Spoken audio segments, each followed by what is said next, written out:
There is a kind of power that nobody ever taught you about. Not the kind that comes from a job title or a bank account or the number of people who follow you somewhere online. Not the kind that comes from being louder than everyone else in the room or from having the right connections or from knowing exactly how to present yourself so that other people feel compelled to take you seriously. I am talking about something completely different. Something that was yours before you earned anything, before you achieved anything, before you even understood that power was something a person could have a relationship with. Something so fundamental to who you are that has been shaping every single choice you've made in your entire life, whether you were aware of it or not. Carl Jung called it the power archetype, and the crown you choose in the next few minutes is going to reveal exactly what your relationship with that power actually is. Not what you wish it was, not what you've been told it should be, what it actually is, right now, in this exact season of your life. Jung spent decades studying power. Not political power, not social power, not the kind of power that appears in history books and newspaper headlines. The kind of power that lives inside a person. The kind that some people carry so naturally it seems like breathing, and other people spend their entire lives either desperately chasing or secretly terrified of. And what he discovered after years of sitting with thousands of patients from every background and every culture and every walk of life was something that surprised even him. He discovered that every single human being has a specific and unique relationship with power, and that this relationship is not something they chose consciously. It was shaped by their earliest experiences, their family systems, their wounds, their triumphs, the specific way the world responded when they first began to show up as themselves. And it runs beneath every decision they make, every relationship they enter, every moment they step forward, and every moment they hold back. Jung said that until you understand your relationship with your own power, you will be lived by it rather than living from it. And there is a significant difference between those two things. The crown is one of the oldest human artifacts in existence. Long before there were nations or governments or organized religions, there were crowns. Archaeologists have found evidence of crowns and headdresses being worn in ceremonial contexts that predate writing itself. And across every civilization in the entire history of human culture, without a single exception, the crown has carried one consistent meaning above all others. Not beauty, not wealth, not fashion, power. The crown is the most universally recognized symbol of power that the human species has ever produced. But here is what most people miss when they think about crowns. They think about external power, the power to rule others, the power to command and control and direct. Jung understood something much deeper about what the crown actually represents. He said the crown is not a symbol of power over others. In its deepest psychological meaning, the crown is a symbol of sovereignty over the self. The crown sits on the head because the head is the seat of consciousness. And to wear a crown, in the true psychological sense, means to claim dominion over your own inner world, your own thoughts, your own choices, your own story. And this is why the crown you have not yet claimed, the power you have not yet owned, costs you so much every single day. Not because power is dangerous, but because the power that belongs to you and goes unclaimed does not disappear. It goes underground. It shows up sideways. It appears as rage at people who seem to have what you believe you cannot have, as exhaustion from constantly giving away the authority that was always yours to keep, as a persistent nagging feeling that you are living someone else's version of your life rather than the one that was always meant to be yours. Today I am going to describe 5 crowns to you. 5 crowns from 5 completely different civilizations separated by thousands of miles and thousands of years. Each one of these crowns was worn by someone who understood something about power that most people in their culture did not. Each one carries a specific energy, a specific relationship with authority and sovereignty, and the question of what it means to claim your power without apology. And I want you to notice, as I describe them, which one creates a feeling inside you that is not a thought, a pull, a recognition, something that says yes in a place below your reasoning mind. Because that response is going to tell us something about your specific relationship with power that nothing else has been able to tell you quite this directly before. Here are your 5 ancient crowns. The first crown is the Egyptian Pharaoh's double crown, the skent. Picture a crown that is actually 2 crowns worn together, one inside the other, combining into something that is unmistakably overwhelmingly, completely non-negotiable in its claim to authority. The inner crown is a tall white headget, a cylindrical form that rises high above the head and ends in a slightly bulbous top. Set around this like a frame is the red deshret, the basket crown of Lower Egypt, its distinctive tall spike rising at the back. At the front of the red crown, coiled and ready, is the uraeus, the cobra divine protection. It's at fully spread. Its jeweled eye bright with warning that is never needed to be spoken twice. The materials are painted ceramic and hammered gold and deep lapis lazuli. The hieroglyphic bands that run across the gold are not decorative. They are statements of cosmic fact. This crown was not earned. It was inherited as a divine right. The Pharaoh who wore was not understood to be a powerful human being. The Pharaoh who wore was understood to be a god living temporarily in human form. The power this crown represents is not negotiated or justified or explained. It simply is, as the sun simply is, as a Nile simply is, as the order of the cosmos simply is.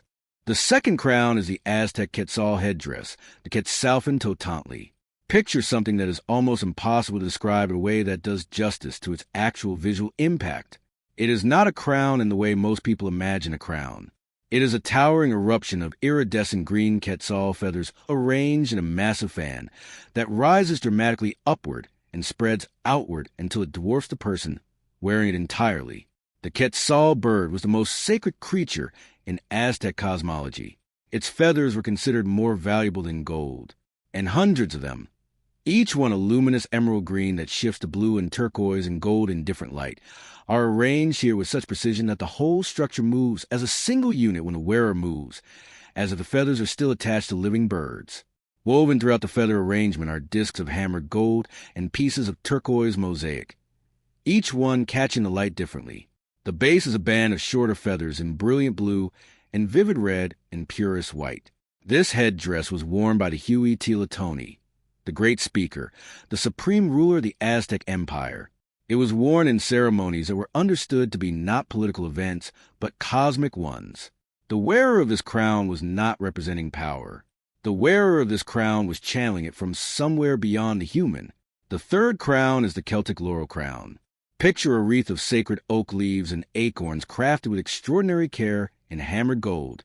Each individual leaf is formed with visible veining pressed into the gold surface and a natural slight curl at the edges that makes every leaf look as if it was just picked from a living tree and immediately cast in precious metal before it could change. The acorn caps are textured with individually rendered tiny scales. The gold itself is warm and ancient, carrying a deeper patina in all the recessed areas where centuries of handling and time have darkened the metal, contrasting with the brighter gold on the raised surfaces that still catches light the way it did the day it was made.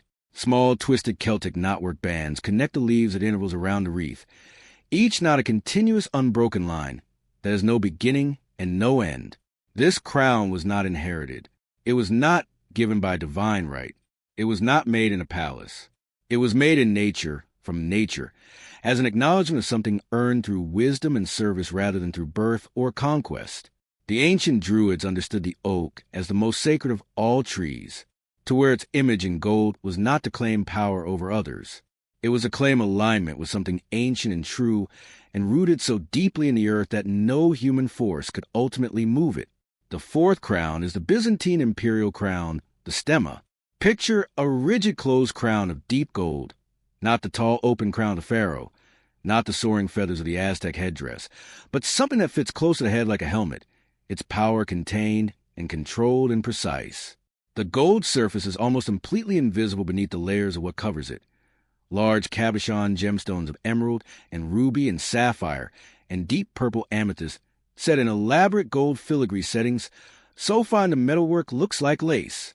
Long pendants called prependulia hang from each side of the crown, reaching the shoulders, each one bearing a painted miniature portrait of a saint rendered in vivid Byzantine enamel. A large central cross rises from the front set with diamonds. The enamel work between the gemstones shows scenes from sacred history in colors, so vivid they still look fresh after 1,000 years.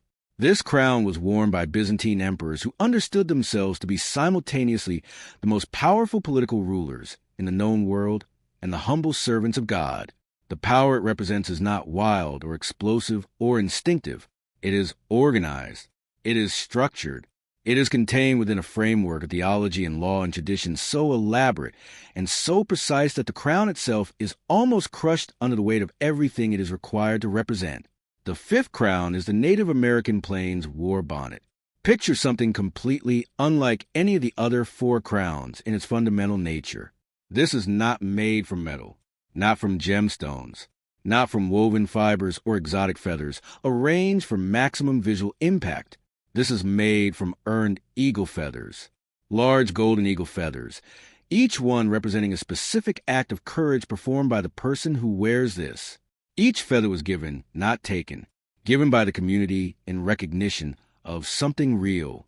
The feathers are arranged in a precise fan around a beaded leather headband decorated in geometric patterns of turquoise and white and red and black seed beads, each tiny bead placed by hand. A long trailer of additional feathers falls behind the wearer, reaching almost to the ground. Ermine fur strips hang at the sides, and the power of this crown is utterly different from every other crown on this list in one specific and significant way. You cannot inherit it. You cannot buy it.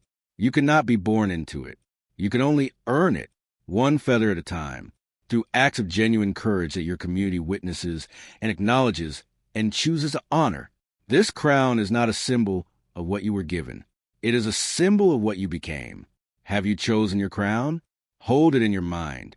Feel what it was about it that called to you, not what you think it means, what it felt like. And now, let us find out what your relationship with your own power has actually been all this time. If you chose the Egyptian pharaoh's double crown, your relationship with power is shaped by what Jung identified as a divine child archetype in its most complex and most challenging expression. And I want to explain this carefully because a divine child in Jungian terms is not about being childish or immature. It is about a very specific psychological inheritance that some people carry from very early in their lives. The person who is drawn to Pharaoh's crown today is someone who, at some point very early in their development, received a message, not necessarily spoken, not necessarily intentional, but absolutely received, that they were special in a way that set them apart, that they were different, that they carried something others did not. And that message was both a gift and a wound. The gift is that you have always known, in some quiet interior space, that you are capable of more than your circumstances have reflected back to you. There's always been a part of you that looked at your own life and felt a persistent, nagging, sometimes infuriating gap between what you know yourself to be and what the world around you has been willing to see. The wound is that this knowing, without a container to hold it, without the structures and processes through which genuine human power is actually developed and expressed, can become a kind of paralysis. The pharaoh's power was inherited as a divine right. It did not need to be built. It did not need to be proven. It simply was. And the person who carries this archetype today often waits, unconsciously, for the same thing, for their power to be recognized without them having to do the difficult and humbling and messy work of actually building it in the visible world. Jung was very direct about this. He said the divine child archetype, when it remains unconscious, becomes the eternal waiting for crown to be placed on a head by someone else. When it becomes conscious, it becomes the understanding that the divine is not an alternative to the human work. It is what the human work is in service of. If you chose the Aztec Quetzal headdress, your relationship with power is one that Jung would immediately recognize as carrying what he called mana personality energy. Mana is a Melanesian word that Jung borrowed because he found no word in European languages that adequately described what he was trying to name. It refers to a kind of spiritual force, a quality of presence, an energy that some people carry that makes others feel in their presence, that they are in contact with something larger than ordinary human experience. The person who is drawn to the Quetzal headdress today has this quality. You have probably always had it. You walk into rooms and something shifts. People feel you before you have spoken. Animals respond to you differently than they respond to other people. Children and very old people are drawn to you without being able to say why. You carry something. You have always carried something. And the question is not whether the something is real. The question is whether you have learned to carry it consciously. Because mana energy in Jung's framework carries a very specific danger when it is not understood. The person who carries it but does not recognize it for what it is tends to either inflate around it, believing themselves to be genuinely special in a way that requires others to organize themselves around them, or deflate from it, becoming terrified of their own presence and systematically making themselves smaller and quieter and less visible so that the power they carry does not make others uncomfortable. The Quetzal headdress was not worn every day. It was worn in specific ceremonial contexts when the full power was called for. It was not a costume, but it was also not a permanent state. The wisdom your unconscious is pointing toward today is the same wisdom. Your power is real. It is not something you need to perform constantly or apologize for constantly. It is something you learn to call forward when it is genuinely needed. And then, it is also something you learn to set down. The headdress was worn, and then it was very carefully put away. Both acts require equal mastery. If you chose the Celtic laurel crown, your relationship with power is one of the most psychologically healthy and the most psychologically painful archetypes in all of Jungian thought. Healthy because the power this crown represents, the power that is rooted in wisdom and service and genuine alignment with something large in the self, is the most sustainable and most real form of power that exists. Painful because the world we live in is not organized or recognize this kind of power easily. The world recognizes the Pharaoh's crown. It recognizes the Aztec headdress. It recognizes the Byzantine crown with its gemstones and its gold and its elaborate performance of authority. The Celtic laurel crown is made of leaves, and leaves, in a world that measures power in more obvious currencies, are very easy to overlook. Jung wrote about what he called the problem of the natural aristocrat, the person who carries genuine wisdom and genuine depth and genuine moral authority, but who does so in a form that refuses a performance of power. The person who will not wear the borrowed crown because the borrowed crown will require them to pretend to be something other than what they actually are. And this refusal, which comes from integrity rather than from weakness, costs them enormously in a world that keeps asking why they are not playing the game more effectively. The Celtic laurel crown is asking you something today that is both simple and radical.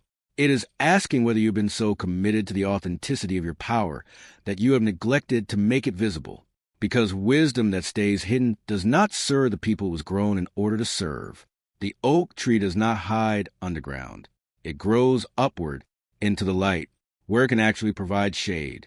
If you chose the Byzantine Imperial crown, your relationship with power is shaped by what Jung identified as a shadow of the authority archetype.